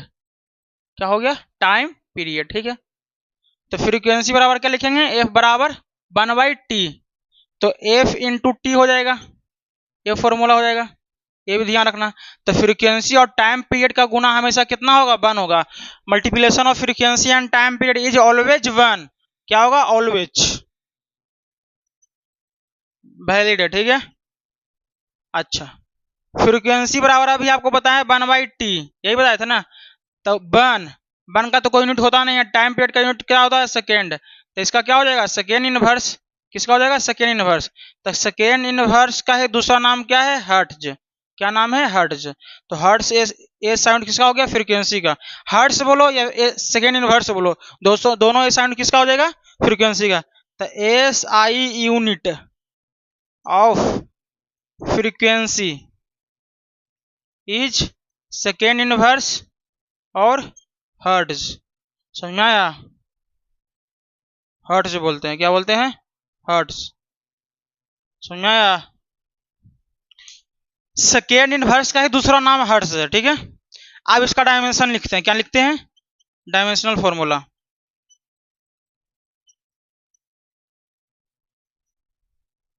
डायमेंशनल फॉर्मूला क्या हो जाएगा, 1 / टाइम पीरियड। टाइम पीरियड का टी होता है तो ऊपर जाएगा तो टी इनवर्स हो जाएगा, और क्या, इसमें कोई डाउट है ना। अच्छा एक बात ध्यान देना,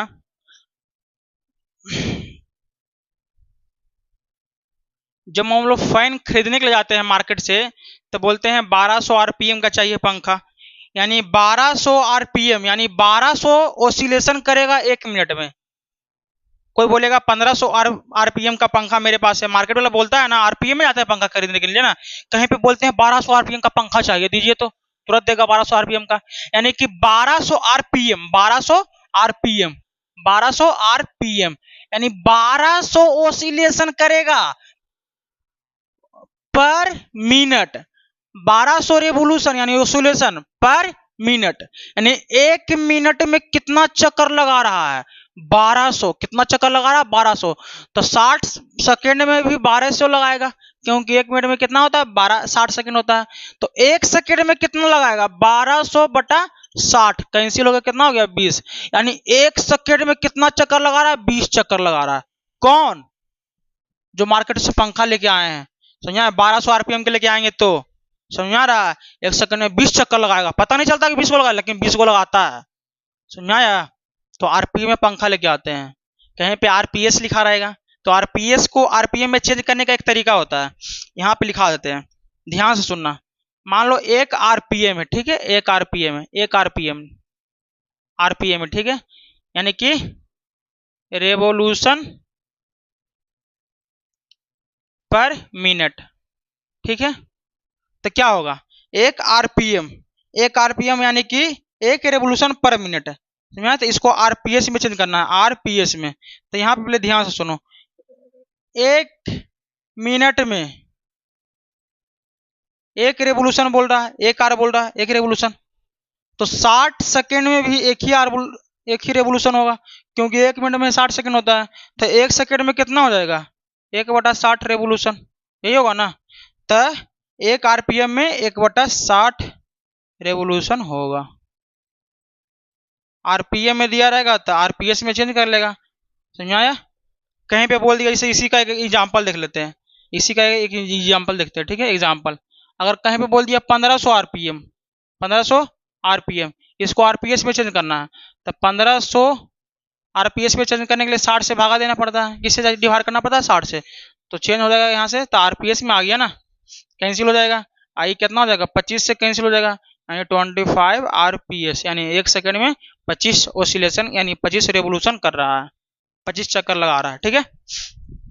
ये था हम सबका फ्रीक्वेंसी। फ्रीक्वेंसी को खत्म करते हैं, आगे बढ़ते हैं, ठीक है।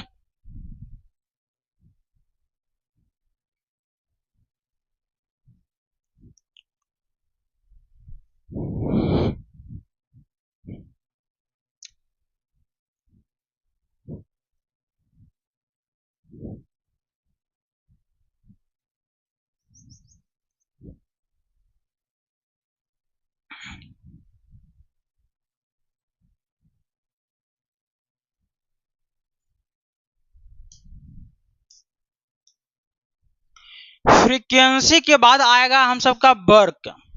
वर्क क्या होता है, 28 नंबर, वर्क।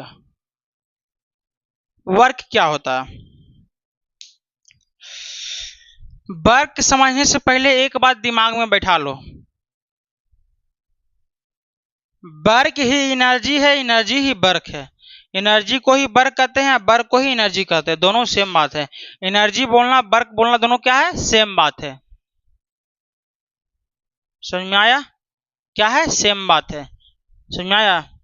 अब देखो वर्क क्या होता है, समझने से पहले एक चीज समझो इधर, पहले ध्यान से एकदम।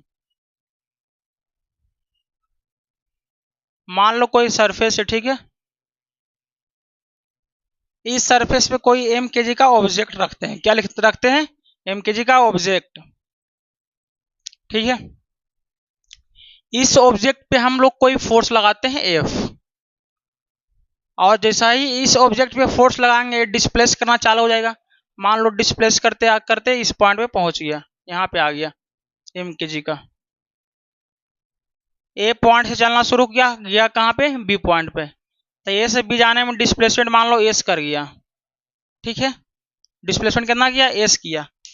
तो जब किसी ऑब्जेक्ट पे फोर्स लगाए और वह फोर्स लगाने के कारण वो ऑब्जेक्ट क्या कर गया, डिस्प्लेस कर गया, उसी क्या कहेंगे, वर्क कहेंगे, क्या कहेंगे, वर्क। जब कोई ऑब्जेक्ट पे फोर्स लगाए और वह फोर्स के कारण वह ऑब्जेक्ट क्या कर गया, डिस्प्लेस, तो उसी क्या कहेंगे, वर्क कहेंगे। अब देखो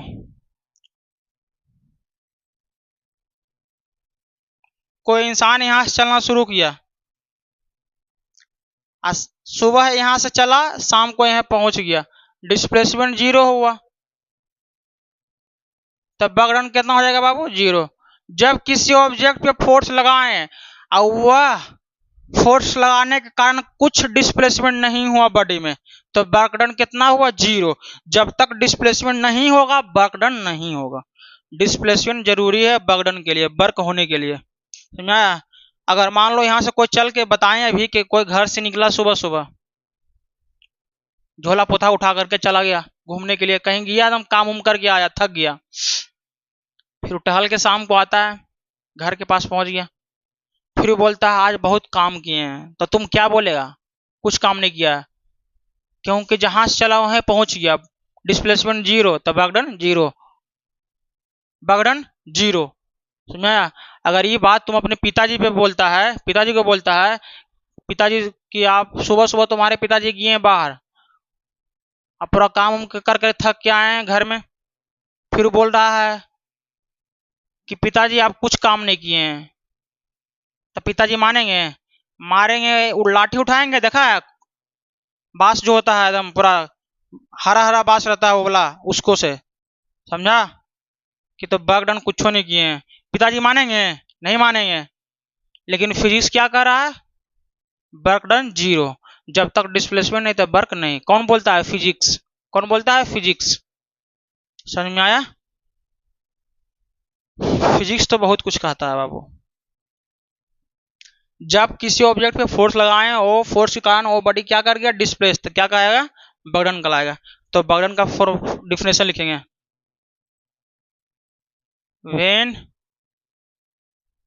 अ force acting on a body then body displaced,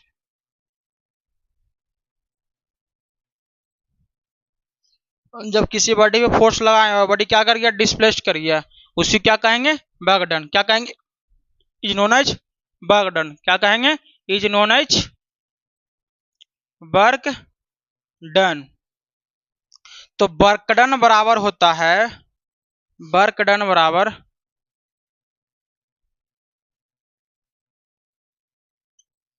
force into displacement. क्या होता है? Force into displacement, displacement. ठीक है? तो फोर्स कितना लगा? वर्क को डब्ल्यू से लिखते हैं, किसे लिखते हैं? डब्ल्यू से। ठीक है? तो डब्ल्यू लिख दिए, फोर्स एफ लग गया, डिस्प्लेसमेंट कितना किया? एस। तो वर्क बराबर क्या हो गया? Force into displacement. क्या हो गया? Force into displacement. ठीक है? अब यहां से ध्यान से सुनो, फोर्स का एस यूनिट क्या होता है? न्यूटन, और डिस्प्लेसमेंट का क्या होता है? मीटर। तो न्यूटन मीटर किसका एस यूनिट हो जाएगा? वर्क का। और न्यूटन मीटर का है दूसरा नाम है क्या है? जूल। क्या नाम है बाबू? जूल। जूल। जैसे किसी का घर में नाम चुन्नू है, स्कूल में नाम फुन्नू होगा, तो चुन्नू और फुन्नू दोनों सेम ही है ना, खाली नाम अलग अलग है। तो वही न्यूटन मीटर और जूल दोनों क्या है? सेम ही है, सिर्फ नाम अलग अलग है। दोनों किसका एस यूनिट हो जाएगा? वर्क का। तो S I unit of work क्या हो जाएगा? जूल। अब देखो इसका डायमेंशन लिखते हैं, डायमेंशनल फॉर्मूला।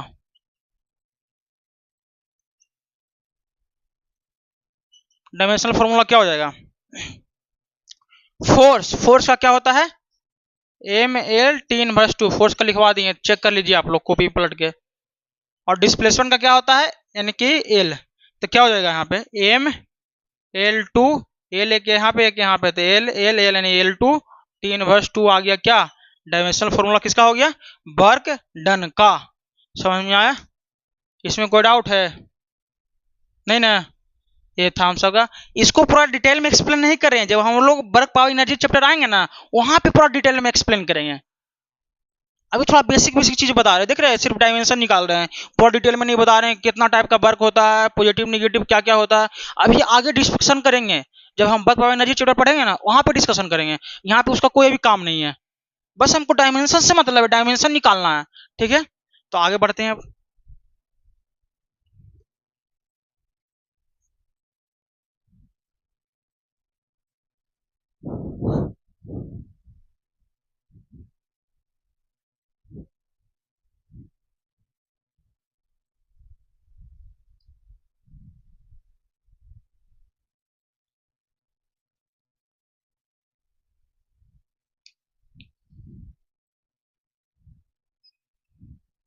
28 में आते हैं हम लोग।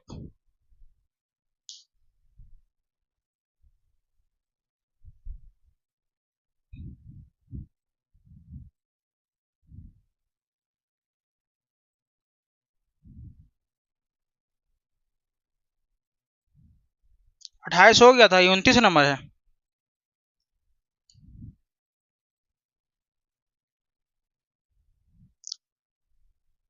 इसमें आते हैं हम लोग थोड़ा सा समझेंगे पहले, इससे पहले एक चीज जानना पड़ेगा। मैकेनिकल एनर्जी, इसको मिटा दो, अभी मिटा दो, पहले जानेंगे मैकेनिकल एनर्जी।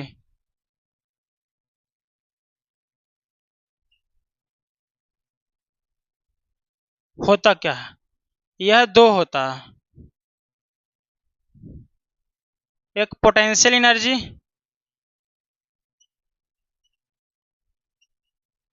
एक होता है kinetic energy. Kinetic energy, the potential energy, the sum of potential energy and kinetic energy is called mechanical energy. दोनों को जोड़ देंगे तो कौन सा एनर्जी चला आएगा, तो मैकेनिकल एनर्जी, पोटेंशियल एनर्जी को पी से लिखते हैं, ठीक है, और काइनेटिक एनर्जी को के से लिखेंगे, ठीक है।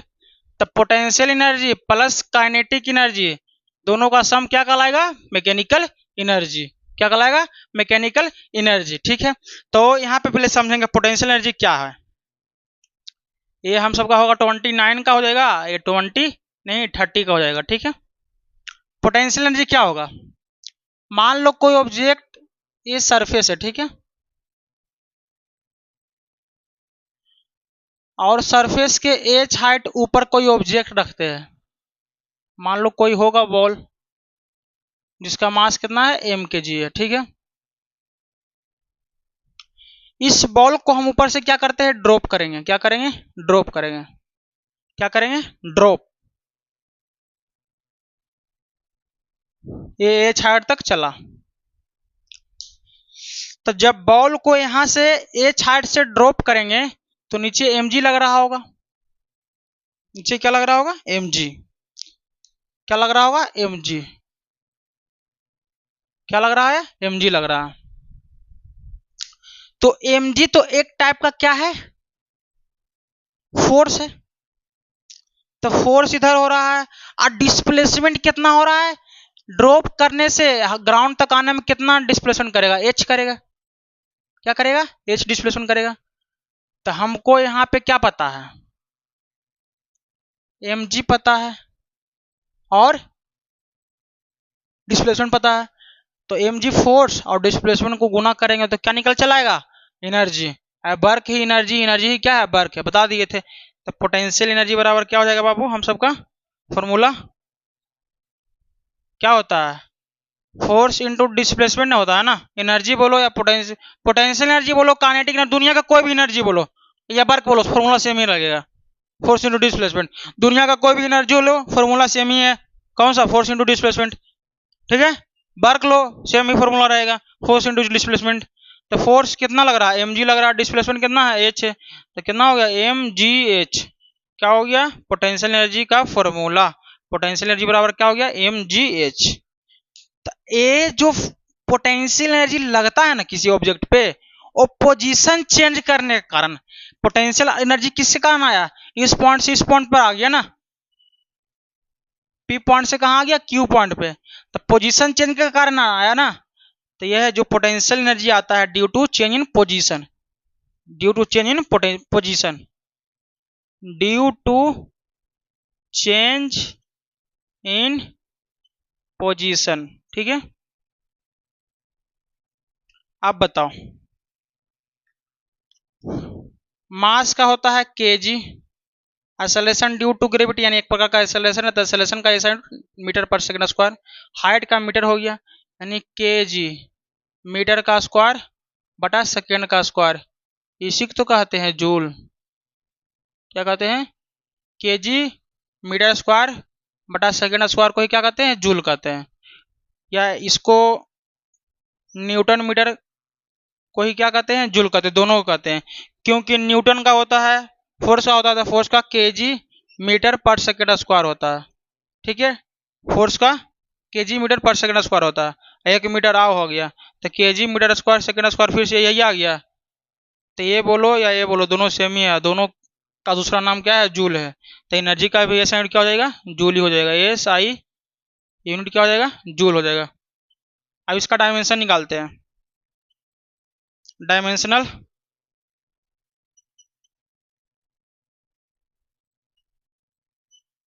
फॉर्मूला क्या होगा, मास है तो मास का एम होता है, जी एक्सेलरेशन ड्यू टू ग्रेविटी का कितना होता है, एक्सेलरेशन एक टाइप का हो गया, तो एल टी इनवर्स 2 हो जाएगा एक्सेलरेशन का, और इन टू एच का एल हो गया। ठीक है, तो क्या हो जाएगा एम, एक एल यहाँ एक एल यहाँ, एल टू और टी इनवर्स 2।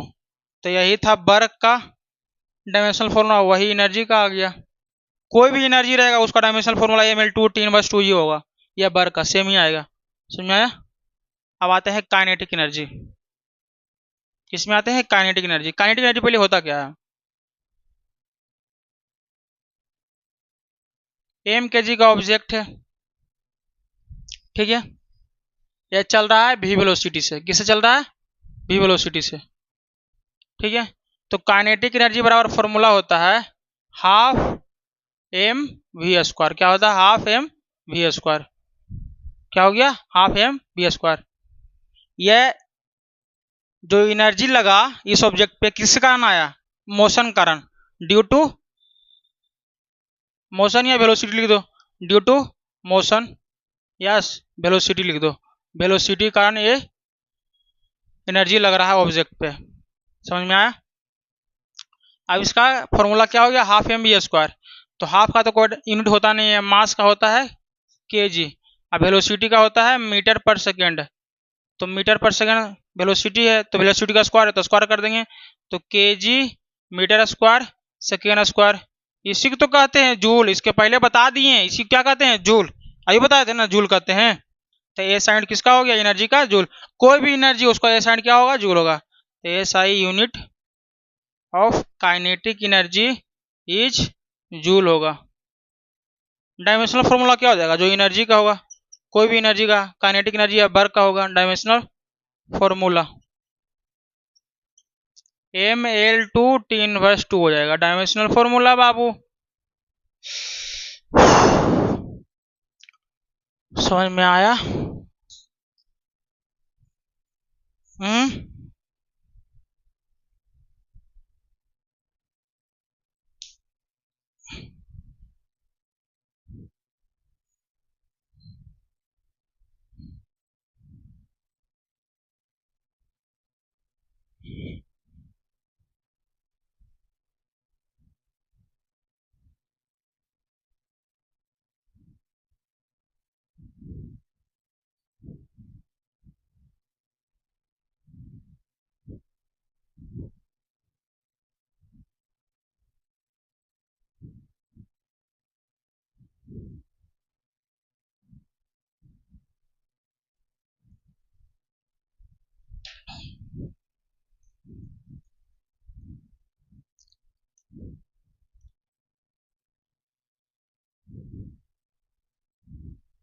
अब आते हैं 31 पे। 31 में होता है हम सबका पावर। कौन सा होगा? Power.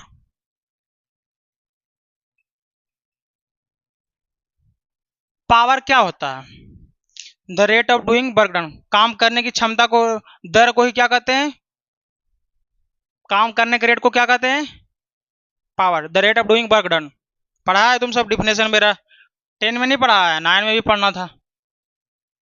The rate of doing work done is called power. तो पावर बराबर क्या होता है? वर्क डन बाय टाइम, या वर्क को ही एनर्जी कहते हैं तो एनर्जी बाय टाइम लिख सकते हैं। एनर्जी बाय टाइम क्या है? सेम है। ठीक है, पावर बराबर क्या होता है बाबू? एनर्जी बाय टाइम या work by time, W by T या ई बाई टी। फॉर्मूला क्या है? सेम ही है। क्या है फॉर्मूला? सेम ही है। ठीक है, तो ध्यान से सुनना। पावर बराबर वर्क बाय टाइम। तो पावर का एसआई क्या होता है? जूल होता है, और टाइम का सेकेंड। तो जूल पर सेकेंड किसका एसआई यूनिट हो गया? पावर का। SI unit of power. और जूल पर सेकेंड का दूसरा नाम है वाट। क्या है? वाट। तो वाट भी एसआई यूनिट किसका हो जाएगा? पावर का। तो जूल पर सेकेंड का है दूसरा नाम वाट है। तो जूल पर सेकेंड बोलो या वाट बोलो, दोनों सेम बात है। अब इसका डायमेंशन निकालते हैं। क्या निकालते हैं? Dimension, dimensional formula.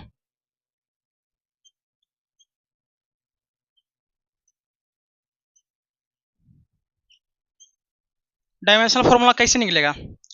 ऊपर में वर्क है, नीचे में टाइम है, तो वर्क का क्या बताए थे? M L two T inverse two बताए थे, टी इनवर्स टू बताए थे। और नीचे में टाइम है, टाइम का टी होता है, तो क्या हो जाएगा? M L two T inverse two, यही था ना। और नीचे में टाइम है तो ऊपर जाएगा टी पर -1 हो जाएगा। अब क्या हो जाएगा? एम एल टू टी -2 -1 1 तो -3, यानी कि M L two T inverse 3। ये क्या आ गया? डायमेंशनल फॉर्मूला किसका चला आया? पावर का। किसका आ गया? पावर का। ठीक है, इसको आगे एक्सप्लेन करेंगे, वर्क पावर एनर्जी जब चैप्टर आएगा ना वहां पे सब कुछ एक्सप्लेन करेंगे इसके बारे में। अभी इतना ही डायमेंशन हमको पता करना है बस। ठीक है, अब आगे बढ़ेंगे हम सब। टॉर्क, टॉर्क क्या होता है?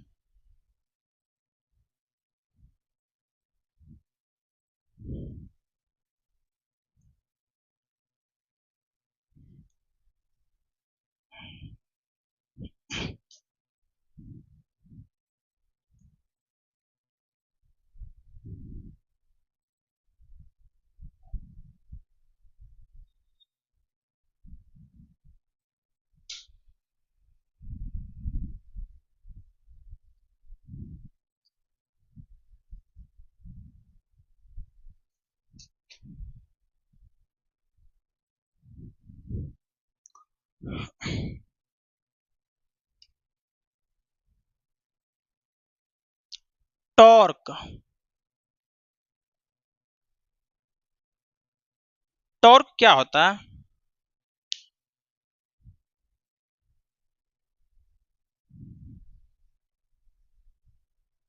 टॉर्क क्या होता है?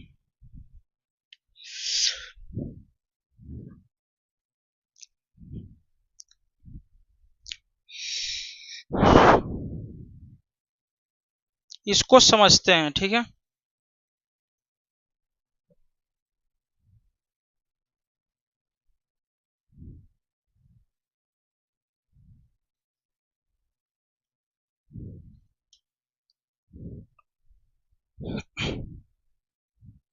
ये इस प्रकार से दरवाजा देखा है, डोर है, ठीक है। ये डोर का एक्सिस ये वाला हो गया, ये साइड वाला क्या हो गया? एक्सिस हो गया, ठीक है। एक्सिस हो गया, क्या हो गया? एक्सिस हो गया, ठीक है। ये एक्सिस हुआ दरवाजे का। अब मान लो यहां से डिस्टेंस यहाँ पे आते हैं, यहां से डिस्टेंस आर है, ठीक है। इस पॉइंट एक्सिस से इस पॉइंट का डिस्टेंस कितना है? आर है। तो आर पॉइंट के परपेंडिकुलर हम कोई फोर्स लगाते हैं तो दरवाजा क्या करता है? रोटेट करता है, ठीक है। रोटेट कर गया, रोटेट किया ना, ठीक है। अब मानते हैं r/2 डिस्टेंस पे लगाते हैं तब रोटेट करेगा। फिर r/3 पे डिस्टेंस पे लगाएंगे तो यहाँ रोटेट करेगा। अब r बराबर 0 पे लगाते हैं, रोटेट करेगा नहीं ना। तो जितना ज्यादा एक्सिस से डिस्टेंस पे फोर्स लगाएंगे परपेंडिकुलर, उतना इजीली तरीका से दरवाजा ओपन हो जाएगा। कम फोर्स भी लगाएंगे तो यहाँ पे क्या करेगा? रोटेट कर जाएगा। क्या करेगा? रोटेट कर जाएगा। अगर मान लो बीच में लगा रहे हैं r/2 पे तो थोड़ा ज्यादा फोर्स लगाना पड़ेगा। अब यहाँ पे लगाएंगे तो और ज्यादा फोर्स लगाना पड़ेगा, और यहाँ पे लगाएंगे तो और ज्यादा फोर्स लगाना पड़ेगा, तब जाके रोटेट करेगा। सुना रहा है? लेकिन ये जो फोर्स है ना, ये डिस्टेंस के परपेंडिकुलर ही लगना चाहिए, ना कि डिस्टेंस से अच्छा ऐसे फोर्स लगाएंगे ऐसे तो कभी रोटेट करेगा? नहीं करेगा। चाहे इसके एक्सिस से फोर्स लगाएंगे तो एक बार रोटेट करेगा? नहीं करेगा। तो हमेशा जो फोर्स लगता है perpendicular to the axis of rotation, axis of rotation का परपेंडिकुलर जो डिस्टेंस होगा ना उसके परपेंडिकुलर लगेगा। एक्सिस ऑफ रोटेशन से डिस्टेंस जो आर होगा ना उसके परपेंडिकुलर ही लगेगा क्या? फोर्स, तभी जाके रोटेट करेगा। समझ में आया? तो रोटेट करने टाइम जो फोर्स लगेगा परपेंडिकुलर लगेगा। जब रोटेट कर रहा है उसी को तो टॉर्क कहते हैं। तो टॉर्क क्या होता है? Turning effect of force. क्या होता है? Turning effect of force.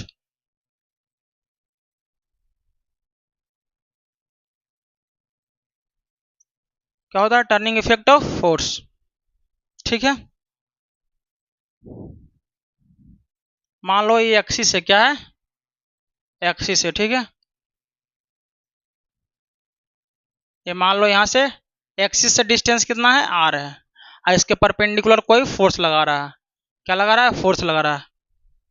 क्या लगा रहा है? फोर्स लगा रहा है। तब उसको क्या कहेंगे? टॉर्क कहेंगे। तो टॉर्क को टाउ से लिखते हैं। किससे लिखते हैं? It is denoted by tau, यानी कि किस प्रकार से लिखा जाता है, ठीक है, ऐसे। तो टाउ बराबर यानी कि टॉर्क बराबर क्या होता है बाबू? फोर्स गुने perpendicular distance, perpendicular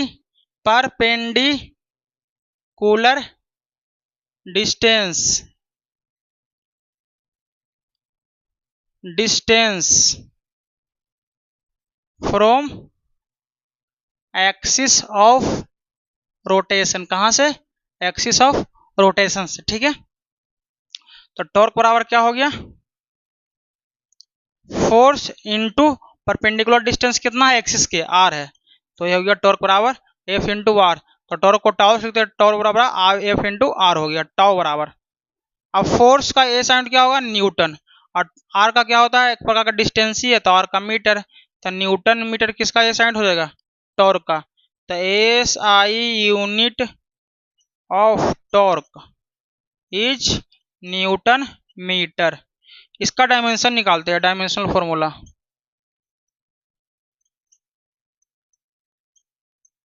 dimensional formula क्या हो जाएगा?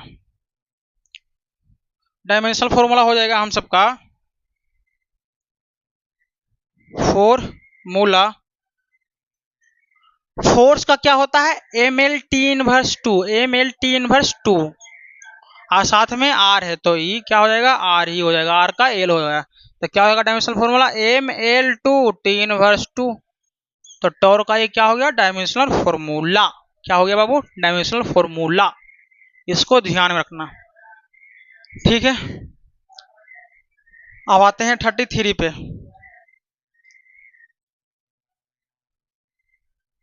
टॉर्क के बाद आता है एंगुलर इंपल्स। इंपल्स तो बताए थे, फोर्स इनटू टाइम। एक आएगा angular impulse. Angular impulse, angular जो इंपल्स होता है ना, वो होता है टॉर्क इनटू टाइम। क्या हो जाएगा? Torque into time. वहां पे था फोर्स इनटू टाइम, एंगुलर में torque into time. Angular rotate करवाएगा, यही ना, यही ना टाइप का, टॉर्क ही रोटेट करवाएगा। तो एंगुलर वाला काम कर गया। तब बताओ, एंगुलर इंपल्स बराबर टॉर्क इनटू टाइम। तब बताओ इसका ए साइन क्या हो जाएगा? टॉर्क का क्या होता है? न्यूटन मीटर, और टाइम का सेकेंड। तो न्यूटन मीटर सेकेंड किसका ए साइन होगा? एंगुलर इंपल्स का। तो S I unit of angular impulse equal to newton metre second. समझ में आया? अब इसका डायमेंशनल फॉर्मूला निकालते हैं, डायमेंशनल फॉर्मूला। तो न्यूटन मीटर सेकेंड, तो न्यूटन यानी फोर्स, फोर्स का M L T inverse two हो गया। एम, एम का यानी कि मीटर यानी कि एम हो गया। और सेकेंड, सेकेंड का क्या होता है? टी। तो टोटल को जब गुना करेगा तो एम ही एक ही को एम लिखा जाएगा। एल कितना है? एक एल यहाँ, एक एल यहाँ, यानी एल टू। और टी कितना है? माइनस टू, एक प्लस वन। तो कितना हो जाएगा यहाँ पे? M L two T minus one. ये आ गया डायमेंशनल फॉर्मूला किसका? एंगुलर इंपल्स का। समझ में आया? एंगुलर इंपल्स क्या हो गया? खत्म हो गया। तो इसको ध्यान में रखना है, ठीक है बाबू। क्या रखना है? ध्यान में रखना है। अब इसको मिटाते हैं, आगे बढ़ते हैं, ठीक है।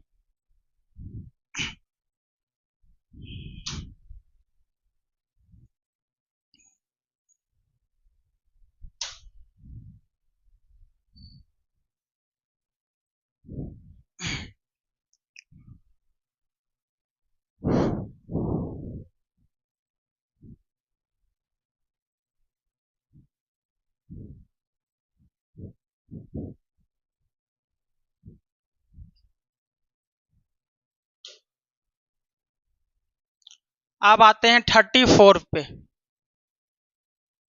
34 में क्या आता है? Universal gravitational constant, universal gravitational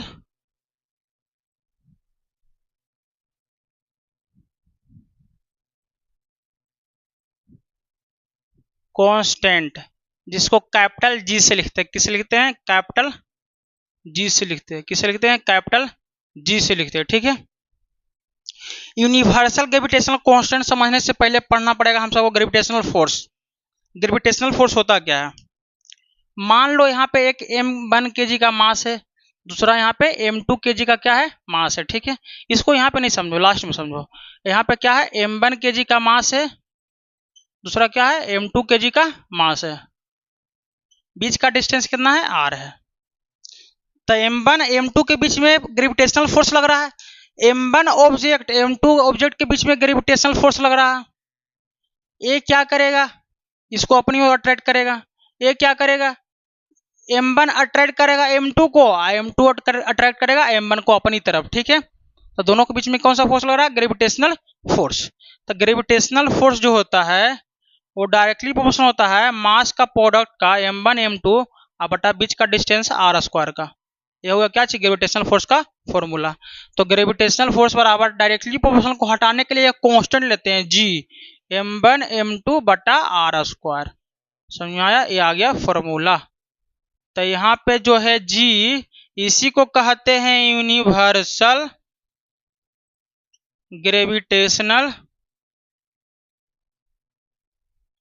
constant. क्या बोलते हैं, यूनिवर्सल ग्रेविटेशनल कांस्टेंट। समझ में आया, क्या बोलते हैं, यूनिवर्सल ग्रेविटेशनल कांस्टेंट। तो यहाँ पे क्या हो जाएगा, g बराबर, इधर g बराबर f बराबर g m1 m2 बटा r स्क्वायर है, तो f गुना r, इधर भागा में इधर गुना में चलेगा, f इंटू आर बटा m1 बटा m2 हो जाएगा, m1 m2 हो जाएगा। तो g बराबर क्या हो जाएगा, f r स्क्वायर बटा m1 इंटू m2, यही होगा ना g बराबर। तो यही g का हमको निकालना है यूनिट और डायमेंशन निकालना, ठीक है। तो g बराबर क्या हो गया बाबू, f r square m1 m2। अच्छा, g का यूनिट क्या है, यहाँ पे f का यूनिट क्या होता है, फोर्स का, न्यूटन। यहाँ डिस्टेंस ना है, m1 से लेकर के m2 तक डिस्टेंस ना है, तो डिस्टेंस का क्या होता है, मीटर। तो मीटर यहाँ पे है तो 2 स्क्वायर है तो मीटर स्क्वायर हो जाएगा। अब मास का होता है केजी, लेकिन केजी इंटू केजी कितना हो जाएगा, केजी स्क्वायर। तो न्यूटन मीटर स्क्वायर बटा केजी स्क्वायर किसका हो जाएगा, S I unit of G, S I unit of G क्या हो जाएगा, न्यूटन मीटर का स्क्वायर बटा केजी का स्क्वायर, ठीक है। अब इसका डायमेंशन निकालते हैं, डायमेंशनल फॉर्मूला। फोर्स का क्या होता है dimensional formula, M L T inverse 2 होता है। आर यानी डिस्टेंस का क्या होता है, एल, लेकिन स्क्वायर है तो एल स्क्वायर हो जाएगा। और नीचे में क्या है, मास है तो मास का होता है एम, तो 2 एम है तो एम का स्क्वायर हो जाएगा, किसका हो जाएगा, एम का स्क्वायर। तो क्या लिखाएगा इधर, एक एम से एक एम से तो कैंसिल हो जाएगा। तो पहले देखो एम एल टी इनवर्स 2, लेकिन यहाँ पे एल है, यहाँ पे एल स्क्वायर है तो 3 हो जाएगा एल में, और नीचे में एम स्क्वायर है तो ऊपर जाएगा तो एम माइनस 2 हो जाएगा। अब देखो एम यहाँ पे +1 है माइनस 2 है, दोनों गुना करेंगे तो पावर ऐड हो जाएगा, तो 1 माइनस 2 यानी कि एम पे पावर -1 एल 3 और टी -2। क्या आ गया डायमेंशनल फॉर्मूला किसका, डायमेंशनल फॉर्मूला किसका आ गया, यूनिवर्सल ग्रेविटेशनल कांस्टेंट। और जी का जो वैल्यू होता है ना बाबू 6.67 इंटू 10 पे पावर -11 न्यूटन मीटर का स्क्वायर बटा केजी का स्क्वायर। ये आ गया यूनिवर्सल ग्रेविटेशनल कांस्टेंट का वैल्यू होता है, इसका यूनिट भी निकल गया। समझ में आया, अब इसको मिटाते हैं, आगे बढ़ते हैं। के बाद आता है ग्रेविटेशनल फील्ड इंटेंसिटी। कौन सा नंबर था, 34, 35 पे आते हैं।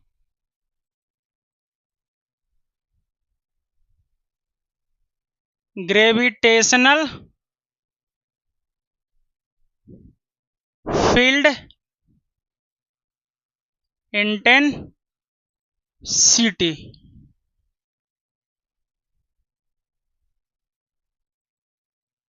ग्रेविटेशनल फील्ड इंटेंसिटी क्या होता है? ग्रेविटेशनल फील्ड इंटेंसिटी क्या होता है? इसको समझने से पहले एक चीज ध्यान रखो, इधर आओ। पहले अभी क्या बताए थे कि दो वो मास है, एक m1 है, दूसरा m2 है, अब बीच का डिस्टेंस कितना है, r है। तो फोर्स बराबर क्या हुआ था फॉर्मूला, G m, एक मान लो कि कैपिटल M है, ठीक है, दूसरा मानते हैं स्मॉल m, तो क्या हो जाएगा G m m बटा r स्क्वायर, यही हो जाएगा, ठीक है। इसको फर्स्ट मानते हैं, ठीक है। दूसरा मानते हैं m के g, यहाँ पे एक स्मॉल m लिखते हैं, कितना लिखते हैं, स्मॉल m या +1 kg लिखते हैं,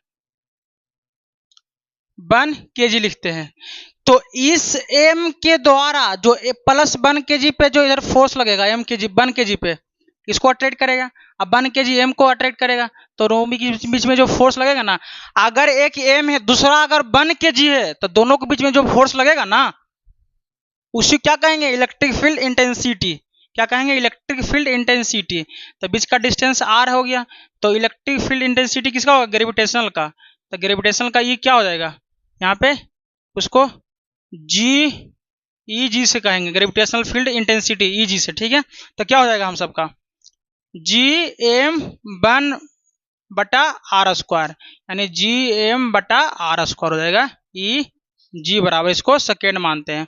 अब दोनों को डिवाइड कर देते हैं, क्या कर देते हैं, divide, first divided by second, तो F बटा Eg, तो क्या हो जाएगा, G m m बटा r स्क्वायर और G m बटा r स्क्वायर, तो r से r कैंसिल, m से m कैंसिल, g से g कैंसिल, तो F बराबर क्या हो जाएगा, F बटा Eg हो जाएगा, बराबर स्मॉल m, ये होगा ना, यही फॉर्मूला होगा ना। तो बताओ Eg बराबर क्या हो जाएगा बाबू, F बटा m, क्या होगा, F बटा m, क्या हो जाएगा, F बटा m, Eg बराबर क्या हो जाएगा, F बटा m, किसके बराबर, Eg बराबर, ठीक है।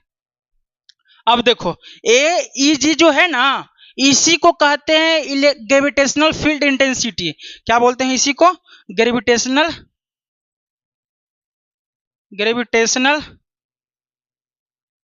फील्ड इंटेंसिटी, ठीक है। अब उसी को यहां पे लिखते हैं, तो बताओ ग्रेविटेशनल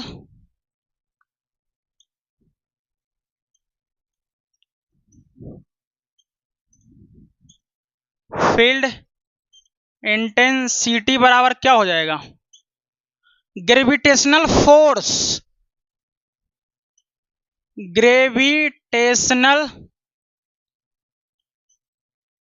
फोर्स बटा मास, यही होगा ना।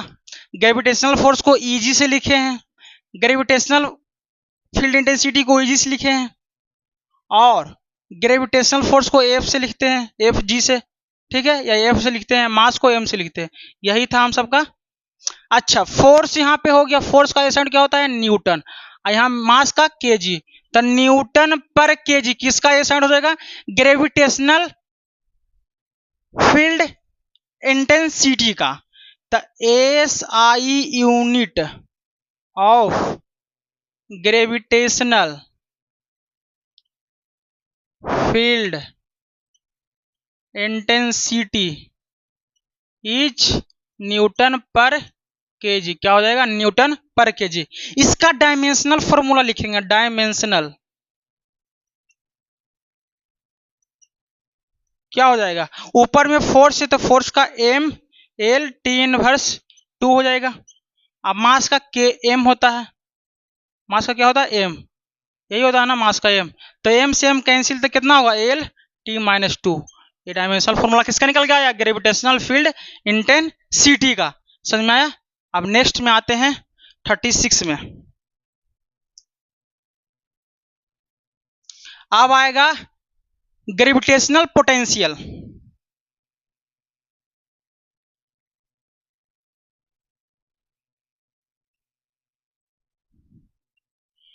ग्रेविटेशनल पोटेंशियल होता है हम सबका